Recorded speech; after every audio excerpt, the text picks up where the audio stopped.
Hello, everyone. Welcome back to Acquisitions Anonymous. I am one of your hosts, Bill D'Alessandro, and this should be airing in January. So happy New Year to everybody. Happy 2024.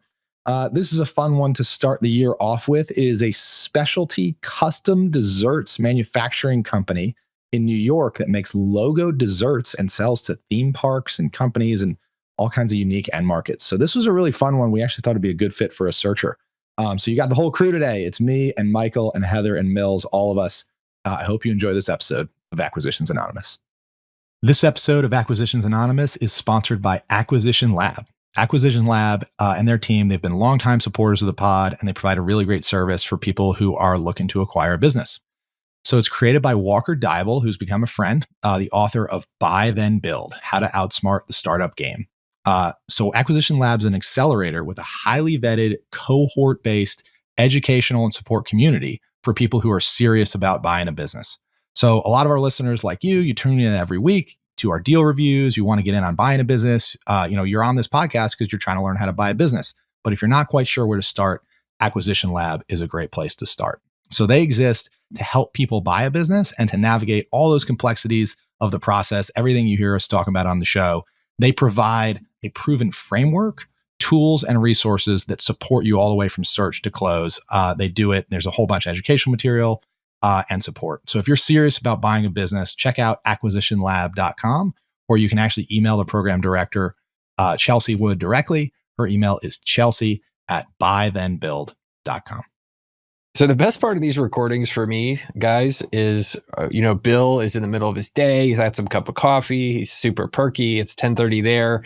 And Heather is just like, oh my God, it's 7:30 in the morning. It's beautiful here in Southern California. What are you guys doing to me? Which I think puts me in the middle of this sandwich here being in the flyover America part. And it's like, anyway, it's a treat. It couldn't be more true today too, because we're at, almost year end. And so I'm like as tired as, I'll ever be throughout the year. So it was a rough one this morning to get up. This is one of the untold perks of living on the East Coast, which is that the entire global economy is Eastern Standard Time centric. Like when you live on the East Coast, like it is the ultimate privilege. You just book meetings whenever the heck you want them to be, and the West Coast people deal with it. You guys are jerks. Yeah, we're like, it's 5 a.m. Oh, well, okay. I guess we're going to be on the call at 5 a.m. Okay. Right. I have concluded the optimal time to be on, depending upon whether you're dealing mostly with Central or mostly Eastern, is either Central or Mountain. Because if you're on Mountain, you're an hour ahead of all of the California people. So, but you still get like that feeling where your NFL games start at like 11 in the morning.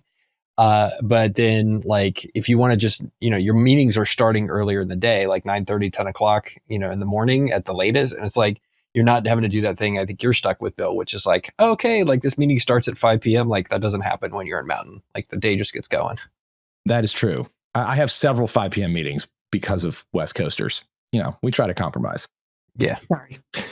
All right. I brought a deal. It's the holiday season. By the way, we're recording these during the holiday season. Everybody's going to see them in January and be like, why do these guys keep talking about Christmas? Well, it's December 22nd. So sorry to all of our loyal listeners. But because of the holiday this season, I brought Heather a deal about Heather's favorite thing. It's not horses, Heather. It's just my favorite thing. It's dessert. It's everybody's favorite thing. I'll put my hand up. I love dessert. Yeah.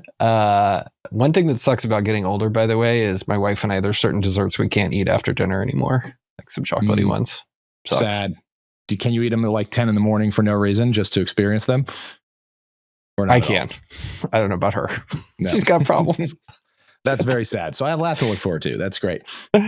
It's not great. Okay. So, Biz Buy Sell. So it's a specialty dessert manufacturer with great cash flow and limited competition located in New York City with seller financing available. They have a picture here of a lady with a hairnet operating a automated dessert machine. Asking price is $3 million, says NA on cash flow. Gross revenue is $1.6 million. EBITDA is $600,000. So they're basically at 5 times EBITDA. Established in 2014, FF&E is $350,000 worth of furniture, fixtures, and equipment. The business description is a manufacturer of a dessert product, expected exponential growth. 10-year-old New York City company manufacturing a high-end specialty dessert product and selling through wholesale distributors. They are approved vendors to highly coveted and high-profile customers, which include high-end national supermarket chains, multiple famous amusement parks, zoos, cruise lines, wholesale direct suppliers, well-known food halls, and many more. The company has consistently demonstrated year-over-year growth in both sales and profitability. They turn down many requests from well-known customers to keep their profit margins high while maintaining simpler operations.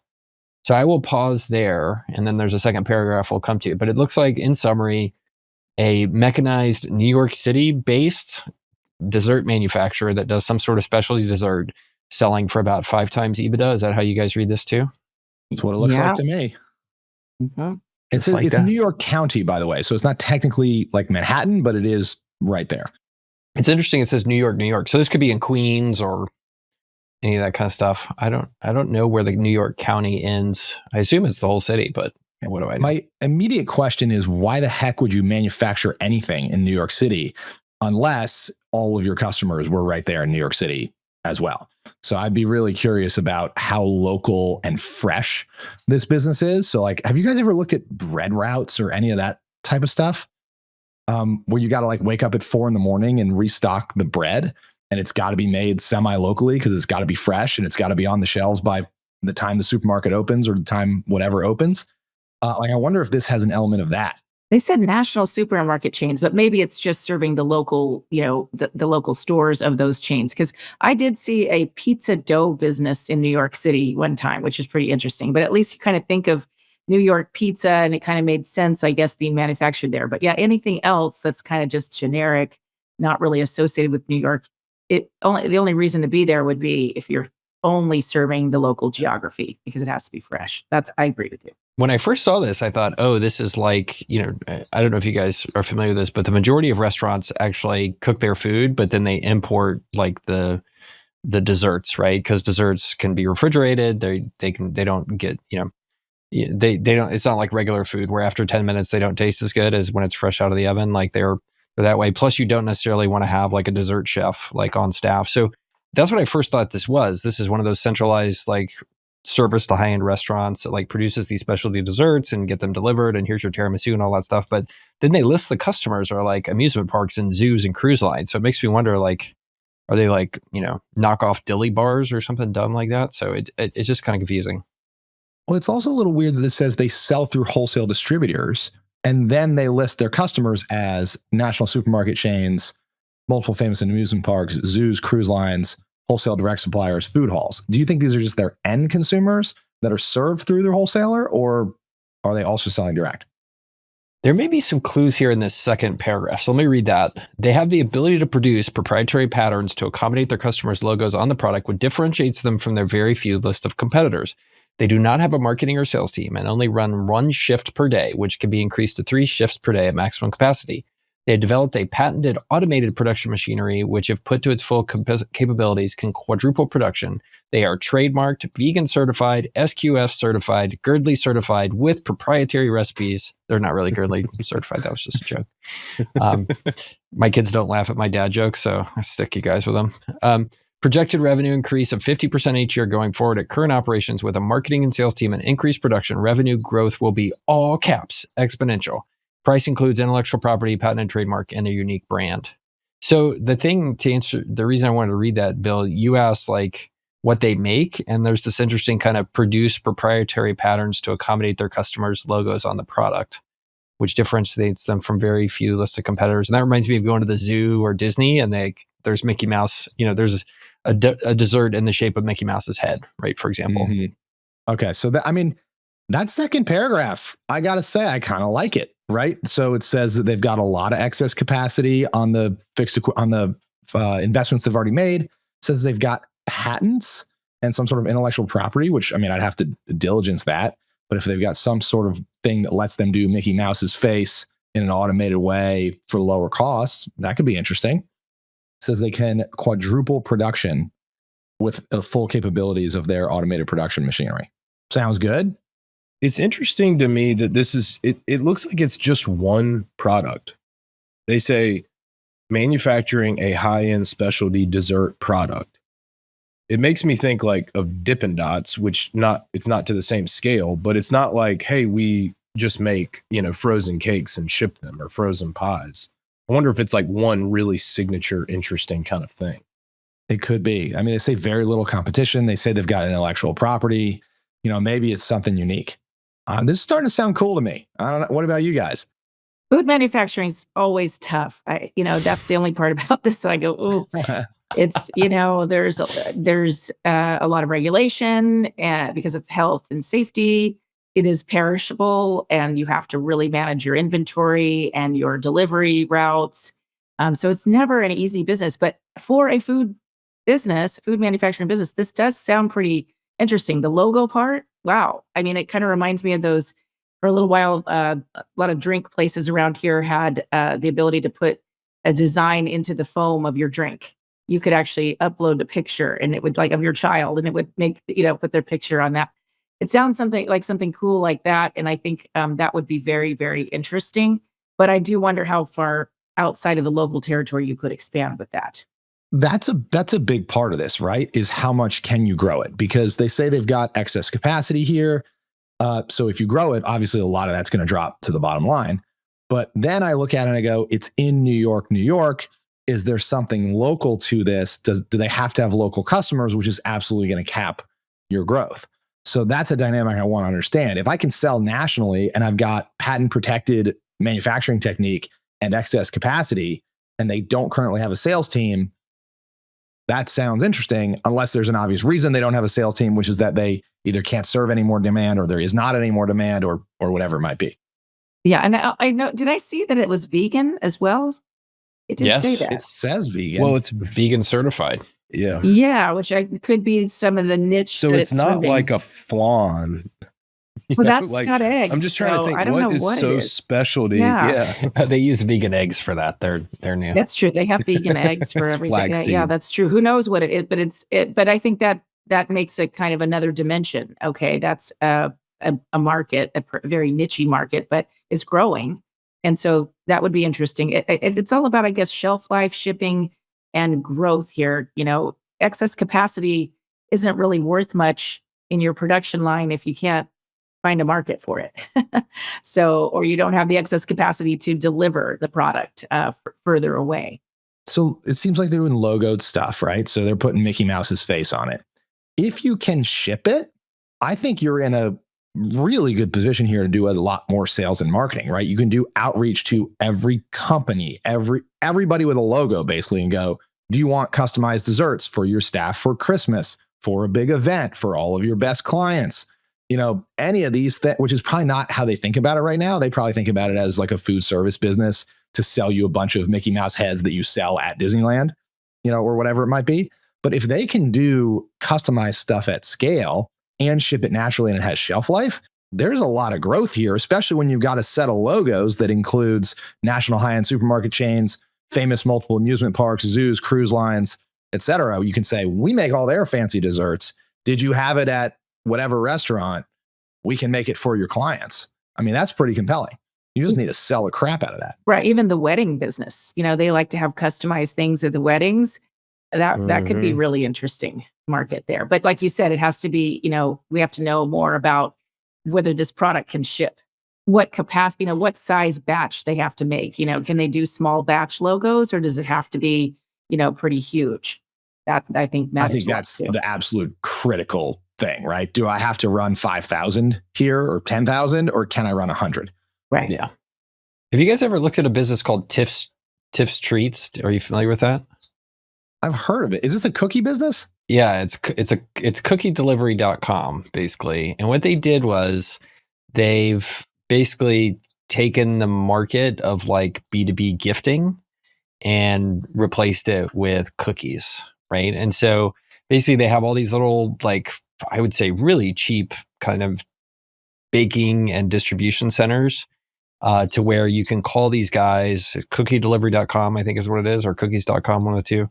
And like, they're all over Texas now. They started in Austin, and they will, like, you call an order, you give them $100 and they go deliver like 4 dozen cookies to an office. Right. And it's like, it's this idea of like the cookies get baked really quickly and then they show up as a treat at your for a holiday gift or whatever for B2B type stuff. So it replaces like the old, the old like Pepperidge Farm basket that everybody used to give. It's like that this kind is of thing. nothing but cakes, but something you actually want to eat.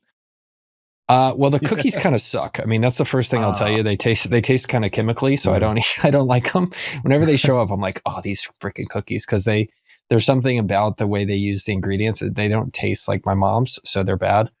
But anyway, the point, about nothing but cakes or all this kind of stuff, or like flowers, right? It's like when you give somebody flowers, it's not about the flowers, it's that you spent time to do something special for them and you thought of them and you took the effort. That's the immediate thing that comes to mind for me, especially if they're in New York City, is like, why aren't people ordering specialty custom desserts with the logo of their thing or whatever from these guys and having it go straight, to customers, where the job to be done is to show somebody some value, not to buy a dessert, if that makes sense. All right, taking a quick pause here. I have something to tell you. This is Michael. I hate bookkeeping. I hate bookkeeping. I hate doing HR. I hate doing all that kind of stuff. But for bookkeeping, I have found a solution. It is my friend Charlie's business called cloudbookkeeping.com. So that's cloudbookkeeping.com. They are your perfect partner if you want to get bookkeeping out of your hair and focus on making your your customers happier and more successful. So please give them a call. Call Charlie, cloudbookkeeping.com. Tell them we sent you.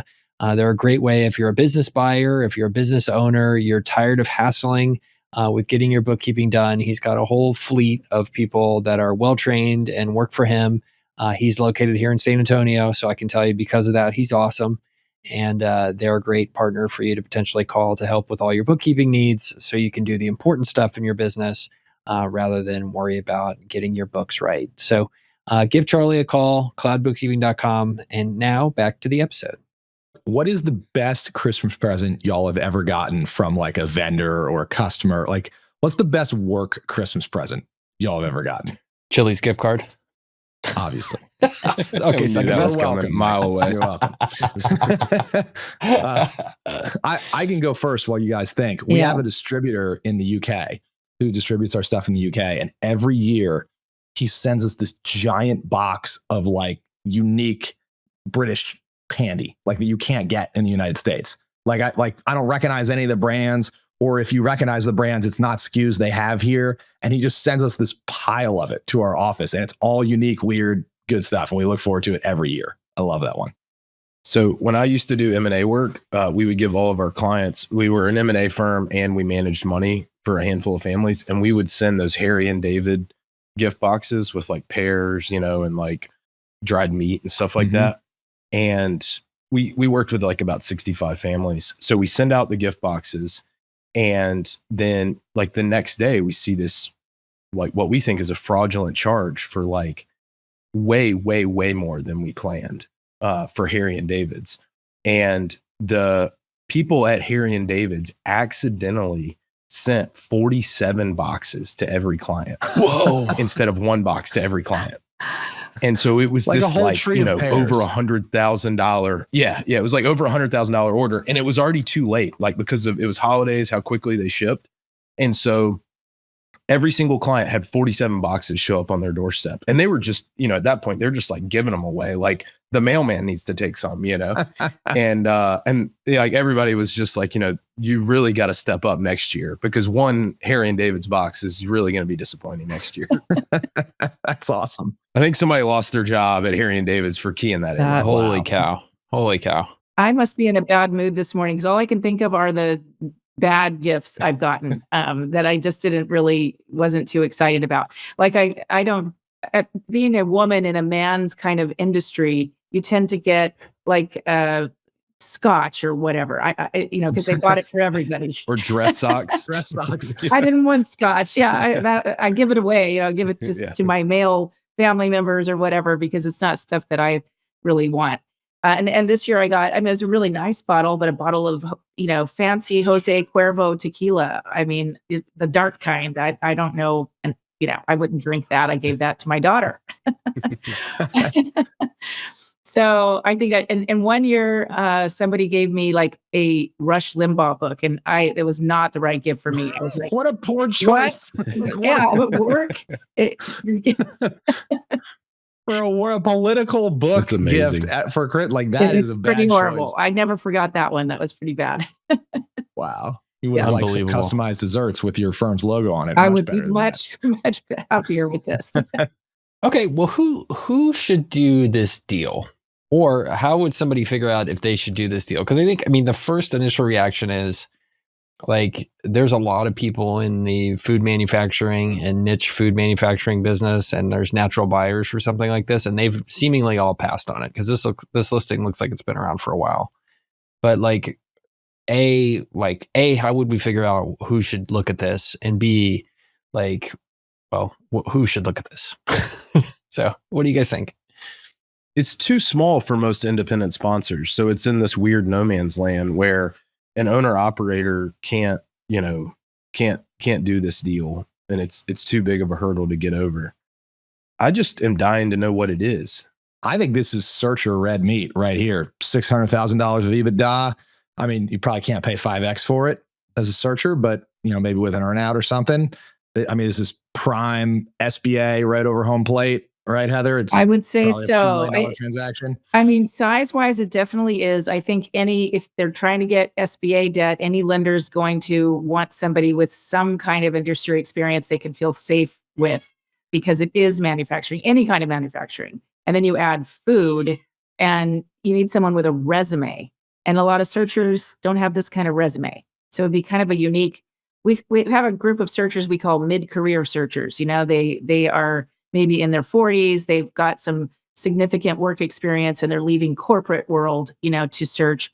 Maybe somebody in there that has the right kind of experience for this could do it with an SBA loan. So, Heather, is it really that important? Like, if I rolled up and wanted to buy this business, am I not going to get an SBA loan for it? You're going to find that the field of lenders gets pretty small if you don't have the right kind of resume, or you can't somehow convince them you've got transferable experience. So one of the things we coach people on is we don't want to see your resume, your generic resume that you might use for getting a job. We want to see a buyer profile that highlights any and everything in your background that prepared you for this business, because that's what the lenders are trying to scrutinize. So yeah, there's a good chance without a good story to tell about why you're a good fit for this, that you would not get the loan, even though the numbers might work. I didn't realize it was that stringent. I mean, I thought I could make a pitch, like, I'm a really great marketer. We got this thesis around selling logoed cookies all over the internet. We really think we can grow this thing, blah, blah, blah. And I thought that would I thought this was a check the box item, that if you were good at the spin, it didn't really trip you up. But are you telling me it's a little bit more intense than that? It depends, is what I'm telling you. So manufacturing gets a little more scrutinized than, some other B2B service. So the lenders kind of have certain hot buttons where they're like, wait, I'll let someone come in without experience as long as they kind of sell me on themselves, in many industries. But when it comes to something manufacturing of anything, that changes. And then you add the food component to it, and I think it changes even more. So it's kind of it depends answers. There's plenty of businesses where lenders are okay with you having direct industry experience, but manufacturing, a little tougher. So Bill, you're not as persuasive as you think. I guess not. Well, Heather's on to me. That's the problem. I need to go find a different lender. You got to start over. Yeah. So I do want to give this broker credit, because I tried one of my tricks, which is you take the image that they have in the listing and you Google image search it to see if it shows up someplace else. And it turns out this is a stock photo. So this is not the real thing. So we can't guess because I've been trying to guess what the dessert was from this photo the whole time. This is pretty close to praline manufacturing is the closest thing I can see. But yeah, kudos to the broker for, they're onto my little tricks. Maybe they're listeners of the podcast. Pretty soon, Michael, we keep doing this long enough, all the brokers are going to figure us out, and they're going to change all their pictures. They're going to take all their hats off. They're going to stop touching their face. They're not going to touch their stock face. photos. Yeah. They're going to block me on social media. It's probably the first stop. Look, here's the thing I like about this, and I'm turning over. By the way, whose cat is part of the podcast today? I'm going to go get her. Sorry. She's doing a great job. Let's get her in here. Maybe she wants to buy the business. She's like, did somebody say specialty desserts? Does she like? Yeah.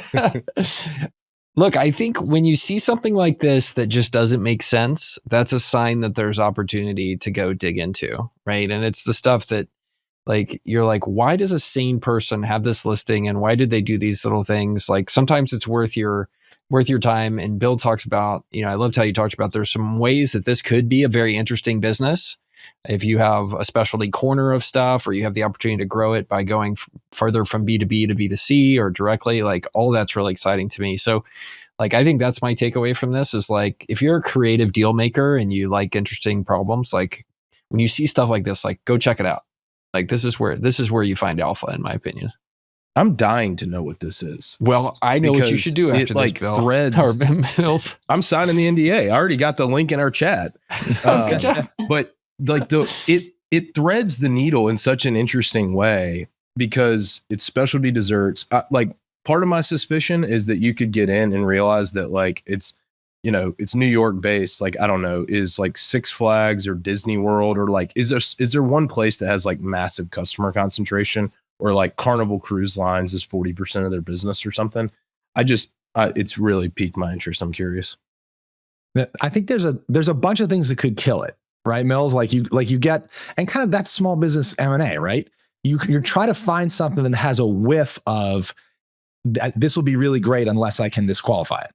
Right. So yeah, you could come in, but this is the type of one that there could be the gold nugget in the middle. If it's special, it's not just some generic specialty dessert. Like it's got big corporate customers. It might be able to scale. They've got some IP. You might come in here and find that this is really interesting and not just your run of the mill specialty dessert manufacturer. Or you may come in here and find that the broker totally oversold it and they're 75% to one Disney theme park. And it's, something that anybody can do, and the IP is pointless. But you just don't know until you look at it.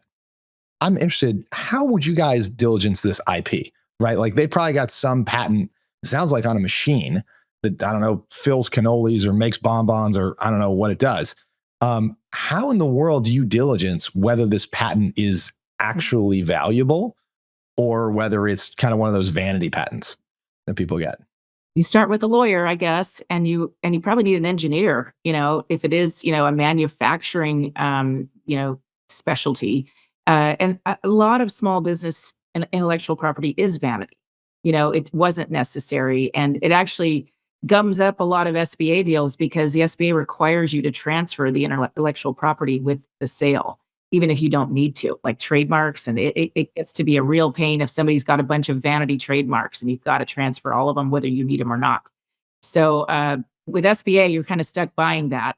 But yeah, is it a useful patent? I think you need an attorney, maybe, and an engineer to tell you.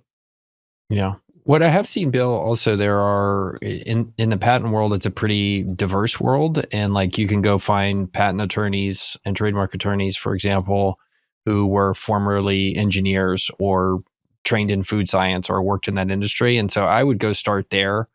Once I got past kind of my market diligence and was ready to start spending more money on it, I would go see if I could find somebody like that who specializes in patent and trademark in this particular niche. And a lot of times I think it could save, Heather, what you're talking about. It could save having to hire two people. You just hire one person who does this all the time, and that's their specialty. So that's what I would do, but I definitely wouldn't do it until I take a deep look at my kind of market diligence and have a good investing thesis. Yeah. I'd also want to understand, like, when somebody says they have a patent, right? The patent is only valuable if it gives you an unfair advantage in competition, right? So I would want to observe, is it patently obvious, no pun intended, that this company has an unfair advantage, right? Like, are they materially cheaper than their competitors? Are they able to do materially smaller runs or materially bigger runs? Is their pricing different? Like, can they do something that no one else can do? Like, literally, do they have a capability? So less than just reading the legal document, I would look at their business and say, what competitive advantages does this business have? And are those the things enabled by the patent? If they're trumpeting this patent and it is not conferring any observable competitive advantage, you got to wonder, how valuable is this patent? And going back to what Michael said, I mean, usually the market will tell you, if the person's like, I have this amazing intellectual property around proprietary chocolate chip cookies, then, it kind of falls flat on its face. Or like, we have a unique way to make cupcakes, but they're just cupcakes. Like, okay, stop, don't pass go. But if it's actually something that is unique, creates unique distribution, unique actual product, unique fulfillment, something, right, that is truly defensible, then the intellectual property will probably prove itself out. But then they also have to have a history of defending their intellectual property if you want it to be worth a darn. Cool. This is a good one. Well, Mills, let us know what you figure out. Be the best holiday gift ever when your holiday gifts are going to go through the roof. You'll know because you're going to get some in the mail, Michael. Great. Great. This is Not 47, I hope. not 47. Yeah. Oh, hilarious. So I go to my gym this morning, by the way. I joined a new CrossFit gym. So I go to the gym and we do the whole workout. This wasn't that strenuous. It was okay. And then like the class runs over. And as we're walking out the door, the instructor goes like, hey, wait, I forgot something. And he brings out like this giant tray of like cookies and cupcakes and dessert and all this stuff. And I'm looking at him, I'm like, bro, I just worked out for like an hour at 5:45 in the morning and you want me to eat a cupcake? Like, how's this work? It was like fresh, like for you to eat right now, not like like here's a cupcake or some fudge. I was like, why is this my problem? At a gym? Yeah, that's wrong. Why is this my problem? That's weird, especially at 5:45 in the morning. Like that's an aggressive start to your day. Just a big chunk of fudge at 6 a.m. So I thought we were friends. All right, let's cut it out there. And happy holidays, everybody. Well, when they read it, it'll be happy 2024. Happy New Year. Happy New Year. Happy New Year.